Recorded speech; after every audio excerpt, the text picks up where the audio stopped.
मोहतरम नाज़रीन, अस्सलाम वालेकुम। मैं इस वक्त बुधन के एक मारूफ काउंसलर रुकने बल्दिया मीर नज़ीर अली उर्फ डब्बू भाई के साथ बैठा हुआ हूँ। कुछ हसास सुलगते हुए मौज़ूआत हैं जिन पर गुफ्तगू इनसे करनी है। अभी कल ही एक इनका वीडियो मंज़र-ए-आम पर आया जिसमें उन्होंने रियासती हुकूमत से इस बात का मुतालबा किया कि अक़लियतों के लिए जो खर्चाजात फ़राहम किए जा रहे हैं सब्सिडी की बुनियाद पर, उनकी तादाद इंतहाई नाकाफ़ी है और इससे किसी भी एक अक़लियती तबक़े को मुतमईन नहीं किया जा सकता। अक़लियती तबक़ात की जहाँ तक बात आ रही है उसमें मुसलमानों के अलावा सिख, ईसाई और पारसी और जैन दीगर तबक़ात शामिल होते हैं। तो यहाँ पर उन्होंने सवाल उठाया कि पूरी रियासत तेलंगाना में 5000 खर्चाजात की फराहमी के लिए रियासती हुकूमत ने आलामिया की इजराई अमल में लाई है और दरख्वास्तें दाखिल करने की आखिरी तारीख़ 5 जनवरी मुकर्रर की गई है। तो इन खर्चाजात को लेकर गैर मुतमईन रहने वाले मीर नज़ीर अली साहब से हमने मुनासिब समझा कि गुफ्तगू की जाए और ये पूछा जाए कि आप खुद उस पार्टी का हिस्सा जो रियासत में हुकूमत कर रही है, आप उसी पार्टी के काउंसलर हैं, फिर आपने पार्टी के ख़िलाफ़ अपनी आवाज़ बुलंद की है, तो इसकी वजूहत क्या है और क्या आप पार्टी की जो पॉलिसी है अक़लियतों बिलख़ुसूस मुसलमानों को लेकर, क्या आप उससे गैर मुतमईन हैं? ये बहुत बड़ा अहम सवाल उठकर सामने आ रहा है। तो मैं यहाँ पर बग़ैर किसी तमीद के, मज़ीद तमीद के, मैं ये सवाल मीर नज़ीर अली साहब से खैर मक़दम करते हुए करना चाहूँगा कि जनाब मीर नज़ीर अली साहब, कि आप टीआरएस के दूसरी मरतबा काउंसलर मुंतखब हुए हैं। अस्सलाम वालेकुम। आपकी कारकर्दगी बोधन में अच्छी नज़र से देखी जाती है।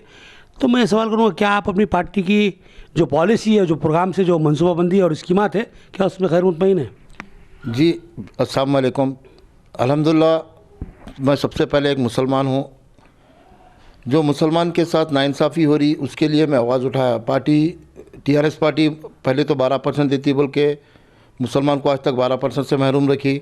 ये लोन्स का जो 5000 लोन जो यूनिट जो तेलंगाना को दिए, सरासर नाइंसाफ़ी है मुसलमानों के साथ। जबकि एक दलित बंधु का जो स्कीम है, एक कॉन्स्टिट्यूंसी को 100 दिया जा रहा है, जबकि उन एक आदमी का अमाउंट 10 लाख रुपये है, जबकि एक यूनिट का अगर मुसलमान को दे रहे तो उसका यूनिट 1 लाख रुपये है। फ़र्क 1 लाख और 10 लाख में 9 लाख का एक्स्ट्रा है। चलो, हमारे कोई इतराज़ नहीं है, हमारे भाइयों को दे रहे, उससे हमारे को एक पैसे का इतराज़ नहीं, और भी दीजिए। मगर आज मुसलमान की हालत एक एससी कम्युनिटी से भी गए गुजरी हुई है। आज मुसलमान में तकरीबन 80% लोग गरीब है, कारोबार से नहीं है, परेशान है। हाल में कोरोना आके इसमें परेशान है। कम से कम ये लोन भी 8 साल के बाद लोन पहली बार आ रहा।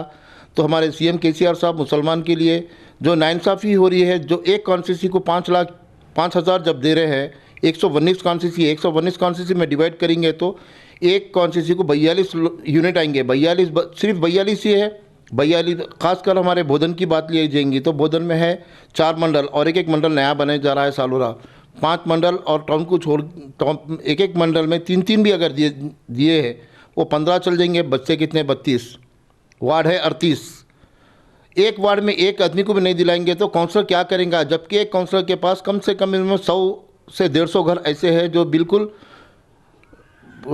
माशी हालत से हर चीज़ से कमज़ोर है मुसलमान। जबकि उसको इंसाफ नहीं दिखा तो किस चीज़ के लिए स्कीमात जो मुसलमान को के साथ नाइंसाफ़ी जो हो रही, इसीलिए मैं आवाज़ उठाया। मतलब से टीआरएस बोल के रही, टीआरएस में भी अगर मुसलमान को अगर अच्छा देते तो हम बराबर टीआरएस की तायद में रहते थे। ये हमारी कौम के साथ नाइंसाफ़ी हो रही, इसीलिए मेरे को आवाज़ उठाना पड़ा। यहाँ पर इस बात पे गौर करने की ज़रूरत है कि मीर नज़ीर अली साहब ने जो बात कही कि सिर्फ लोन नहीं बल्कि दिगर मामलात में भी मुस्लिम तबके के साथ नाइंसाफ़ी की जा रही है। जैसा कि उन्होंने अभी हवाला दिया 12% तहफ़्फ़ुज़ात का, 8 साल गुजरने के बावजूद भी इसका कोई जिक्र नहीं है। जबकि बुलंदबांग अंदाज में जो इस बात का दावा किया गया था कि अंदरून 3 माह हम मुसलमानों के लिए रिजर्वेशन की फराहमी अमल में लाएंगे, ये 8 साल पुरानी बात हो चुकी है और उस पर अब तक अमलावरी के कोई आसार दूर दूर तक नज़र नहीं आते। ये तो बात थी रिजर्वेशन की। अब उन्होंने यहाँ पर जो बात सामने लाई है, उन्होंने इन लोनों को जो अब मुसलमानों के लिए, अक़लियतों के लिए जो 5000 खर्चाजात इसमें मुसलमान ही नहीं है, सिख, पारसी और दीगर जो सो ईसाई और दीगर तबक़ात शामिल हैं। अगर इन तबक़ात का तनासुब अगर देखा जाए तो बहुत ही कम तादाद है, 5,000 की तादाद। उन्होंने बताया कि कॉन्स्टिट्यूंसी 119 है, अगर उनको कॉन्स्टिट्यूंसी के असास पर तकसीम किया जाए तो एक कॉन्स्टिट्यूंसी को सिर्फ 42 लोन्स जो सो फराहम होंगे।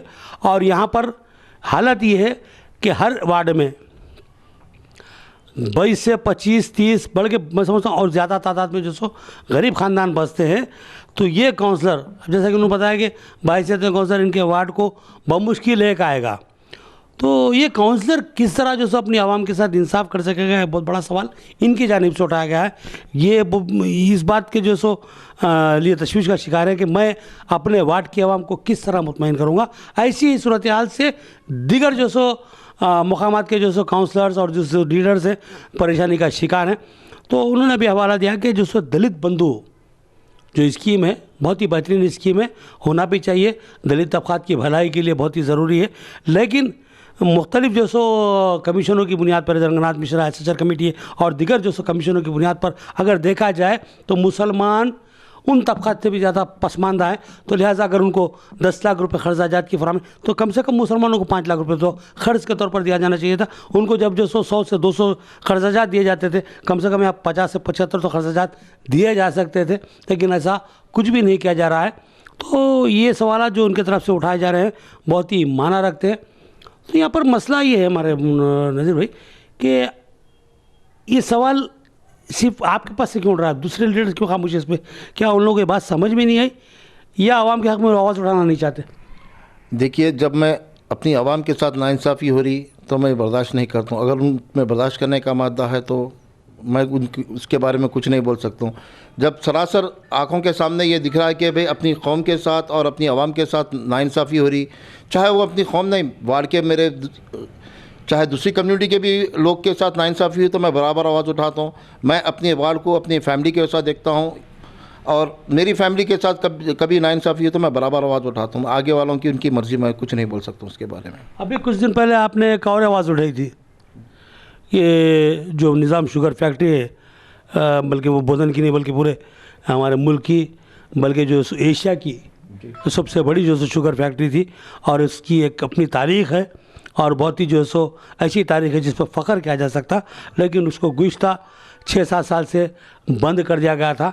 आपने उस ताल्लुक़ से आवाज़ आई थी, तो इस पंचबन में आप क्या कहना चाहेंगे?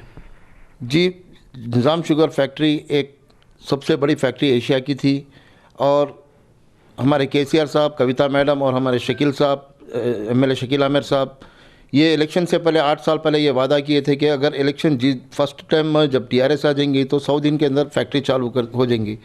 फैक्ट्री चालू हो गई तो कम से कम एक 2000 फैमिली वहाँ पर जी सकते। आज मैं रहने दीजिए, हमारे MLA साहब रहने दीजिए, हम लोग शक्कर नगर, मुकामी शक्कर नगर के हैं, हमको शक्कर नगर से इतना प्यार है, हमारा बचपना वहीं गुजरा। आज फैक्ट्री को देखें तो हमको आंखों में आंसू आते हैं और लेबर्स इतनी हालत में ये गुजर रहे हैं कि कम से कम 45 से 50 लेबर्स मर गए। उनके बच्चों की शादियों के लिए परेशान है और उनको गुज़श्ता 6-7 साल से तनख्वाह नहीं आ रही। उनकी हालत कैसी चल रही उसके बारे में ना हमारी गवर्नमेंट सोच रही ना कोई सोच रहे। मैं भी वही मुकामी फैक्ट्री के मुलाजिम का बेटा रहने के हिसाब से मैं भी इसीलिए ये सोचा कि अगर हर जगह रिज़ाइन देने से काम बन रहा है तो मैं भी रिज़ाइन देने के लिए तैयार हूँ। बल्कि जब जो अल्फाज बोला था रिज़ाइन का, इसीलिए बोला था ताकि रिज़ाइन हम सब मिलकर करेंगे तो कम से कम हमारे KCR साहब को याद आएगा कि मेरा वादा ये है कि 100 दिन में मैं वादा करा था। जबकि बेफजूल इलेक्शनों में जो खर्चा हो रहे, मनुगुड़ में रहने दीजिए, दुब्बाका में रहने दीजिए, कहीं भी हो दो, हज़ारों करोड़ रुपये बर्बाद हो रहे सिर्फ चंद 1 साल 1.5 साल के लिए। जी, अगर इसमें अगर एक 200 करोड़ रुपए हमारे गवर्नमेंट अगर लगा देंगी फैक्ट्री के अंदर, 2000 आदमी आराम से जीत सकते और वो 200 करोड़ भी अगर लगाए तो वो वापस आएंगे। जैसा इलेक्शन में पैसे लगाने के बाद वापस नहीं आते, मगर इसको अगर लगाएंगे तो रिटर्न में वापस आएगा, गवर्नमेंट का नाम भी होता और दुआएं भी लगती कि कोई गरीब का घर भी चलता और रिटर्न में उसको प्रॉफिट भी आता। ये मेरा ये फैक्ट्री में जब ये फैक्ट्री जो सो कारगर थी और बहुत ही अच्छे अंदाज में चलती थी तो कितने मुलाजिम थे? जब 5000 के करीब मुलाजिम थे, 5000 के ऊपर ही थे। मेरा बिल्कुल बचपना था जब 5000 के ऊपर मुलाजिम थे और इतनी सहूलत शायद ही तेलंगाना में कोई जगह नहीं थी जितनी शक्कर में सहूलत थी। आज अल्हम्दुलिल्लाह हम कोशिश करके पुराना शक्कर नगर लाने की इतनी कोशिश कर रहे हैं, मगर हम वो जो निज़ाम सरकार जो बना के गए थे शक्कर नगर, वो कभी आएगा बोल के ख्वाब था, बस एक ख्वाब रह गया सरकार दिख रहा। मैंने सवाल इसलिए किया था कि अभी हमारे डब्बू भाई, जो डब्बू भाई के नाम से मशहूर है, मीर नज़ीर अली नाम है इनका, उन्होंने ये कहा था कि मुनगढ़ में जो हाल में इलेक्शन हुआ था, ज़मीनी इंतखाबात ज़बरदस्ती मुसल्लत किया गया था। तो जब इलेक्शन ऐसे आते हैं तो जो 200 था, जो 300 करोड़ 100 करोड़ ऐसा जो भी है खर्चा हो जाते हैं। तो ये जो पैसा है, जो नाक आवाम का पैसा ज़ाया किया जा रहा है इलेक्शनों में, ज़बरदस्ती इस्तीफ़ा दे दिए अपनी ताकत बताने के लिए, मैं दोबारा जीत जाऊँगा, या फिर जो सो फिर पार्टी अपना जो सो वक़्त आयु नहीं फिर इलेक्शन कराती है ज़िम्मेदारी इंतखाब, उसमें जो सो लाखों रुपए खर्च कर दिए जा रहे हैं, करोड़ों रुपए खर्च कर दिए जा रहे हैं।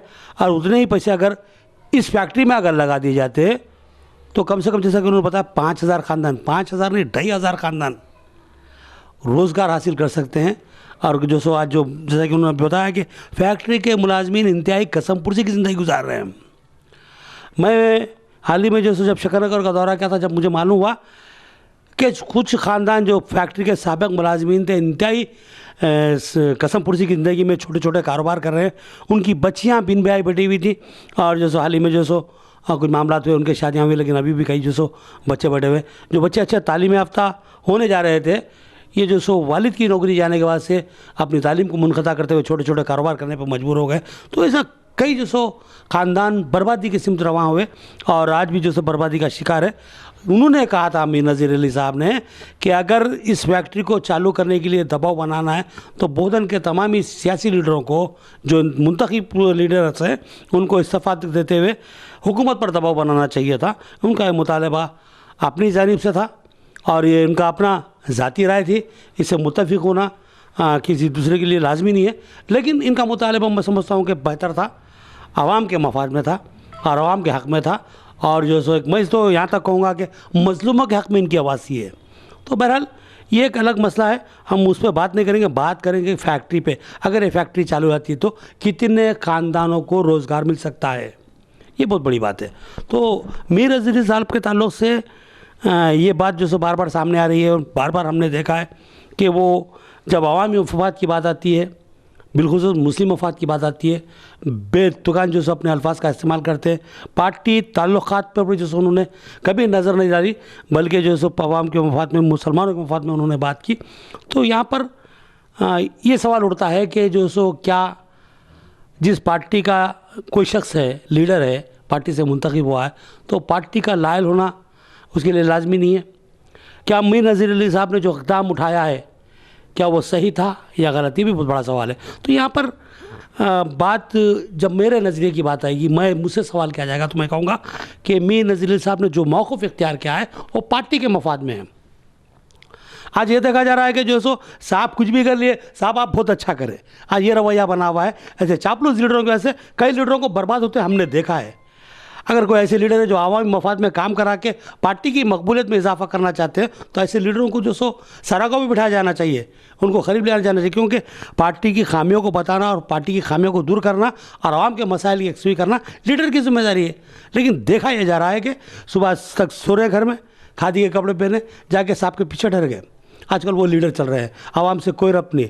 तो जो लोग आवाम से रब्त रखते हैं, उनको अगर जो सो पार्टी अहमियत देती है, उनकी बात को सुनती है, उनके बातों की यकसुई करती है, तो पार्टी के हक़ में भी बेहतर होगा और ये लीडर आवाम में अपनी मकबूलियत को बरकरार रख सकेंगे। हम इस बात के क़ाइल हैं कि 5,000 खर्चाजात का जो नोटिफिकेशन जारी किया गया है, जिसमें 1 लाख और 2 लाख के खर्चाजात है, जो 1 लाख के लिए जो हुकूमत के लिए 80% की सब्सिडी दी है, 2 लाख के लिए 70% की सब्सिडी दी है और आखिरी तारीख़ दरख्वास्त दाखिल करने की 5 जनवरी मुकर्रर की है।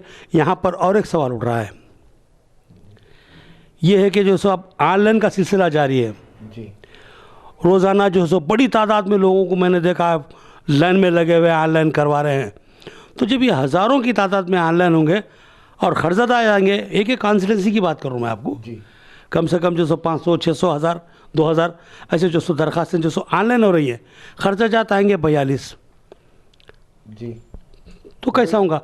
तो ये हुकूमत का फ़ायदा है या पब्लिक का फ़ायदा है? ये सवाल बताया मैं। वही तो सवाल मैं बोल रहा हूँ ना कि कल एक दिन फर्स्ट डे कल निज़ामाबाद डिस्ट्रिक्ट के अंदर 7,800 ऑनलाइन हुए, जिसकी एक एक कैंडिडेट को कम से कम मिनिमम 1000 रुपये का खर्चा उसको हुआ एक एक कैंडिडेट को, जिससे मीसे वाले को 100 रुपये मिले, 900 रुपये गवर्नमेंट को रेवेन्यू गया, जिससे 9 लाख रुपये सीधे सीधे एक डिस्ट्रिक्ट के 9 लाख रुपये गवर्नमेंट के रेवेन्यू में चलेगा एक ही दिन में। उसके बाद और अभी 15-20 दिन है, 15-20 दिन तो गवर्नमेंट, मेरी नज़र से तो गवर्नमेंट अपने पैसे लेके अपने को ही दे रही है, वैसा दिख रहा मेरे को।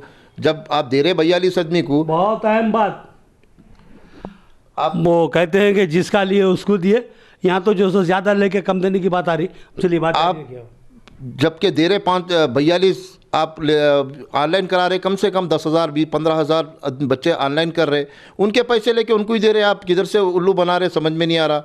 मैं केसीआर साहब से, केटीआर साहब से, कविता मैडम से, शकील साहब से और अकबर साहब से अदबन गुजारिश कर रहा हूँ कि मुसलमान आज इतनी मजबूर ज़िंदगी गुजार रहे हैं।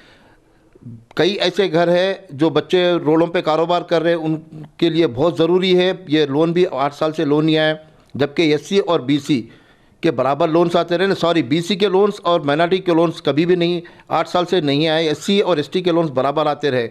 मैं बीसी तबके के लिए भी लोन केसीआर साहब से रिक्वेस्ट कर रहा हूँ कि बीसी के लोन्स भी कई 7 साल से इनके भी लोन नहीं है, बीसी कम्युनिटी और माइनॉरिटी के लिए ख़ास तौर पे आप सोचिए और इसमें इजाफा कीजिए। ये 5,000 बिल्कुल बस नहीं होते। आप हर कॉन्स्टिट्यूंसी को कम से कम एक 500 यूनिट दीजिए, 119 के हिसाब से दिए। आप 8 साल के अंदर माइनॉरिटीज़ के लिए कोई बड़ा आज तक फ़ायदा नहीं हुआ टीआरएस गवर्नमेंट में। शादी मुबारक, एक आप बार बार बोलोगे शादी मुबारक, शादी मुबारक के साथ कल्याण लक्ष्मी है, 2 कम्युनिटी को हो रहा। मुस्लिम कम्युनिटी को आज तक कोई बड़ा फ़ायदा नहीं हुआ और 8 साल से लोन नहीं है। आप लोन में इजाफा कीजिए और कम से कम एक कॉन्स्टिट्यूंसी को 500 यूनिट कीजिए, ताकि वार्ड के 10-10 बच्चों को तो काउंसलर्स रहने दीजिए, गांव में सरपंच रहने दीजिए। वरना ये हालत होगी काउंसलर और सरपंच के साथ आवाम के साथ झड़प लड़ाया होना। ये कहाँ का इंसाफ है केसीआर साहब? आप कम से कम दे रहे तो 10-10 एक कॉन्स्टिट्यूंसी को 500 यूनिट दीजिए, वरना इसको रुका दीजिए मेरी नज़र में। तो आखिरी मुतालबा ये आया अमीन नजर साहब से कि एक कॉन्स्टिट्यूंसी को कम से कम 500 लोन मंजूर किए जाएँ और असम्बली हल्काजात की सतह पर जो सो खर्चाजात की तकसीम अमल में लाई जाए, क्योंकि गुज़िश्ता 7 से 8 साल के दरमियान खर्चाजात मुकम्मल रुके हुए थे। अगर हर साल 5,000 के हिसाब से भी अगर मान के चलें तो गुज़िश्ता 7 सालों में कम से कम जो सो 35 लाख तो जो सो खर्चाजात की तकसीम 35,000 जो सो खर्चाजात की तकसीम हो जानी चाहिए थी, लेकिन जो सो अब हो रहे फिर वही जो सो 5,000। तो तादाद में इजाफा करने की जो सो ज़रूरत है, चाहे वो तबका बीसी तबका हो, एससी तबका हो, एसटी तबका हो या कोई और कम्युनिटी हो। हुकूमत की ज़िम्मेदारी है गरीब तबक़ात की फलाह बहबूद के लिए उनको खर्चाजात फराहम करें इंसाफ के साथ। ये था मुतालबा मीर नज़ीर साहब का। अब हमें इजाज़त दीजिए। अल्लाह हाफिज़।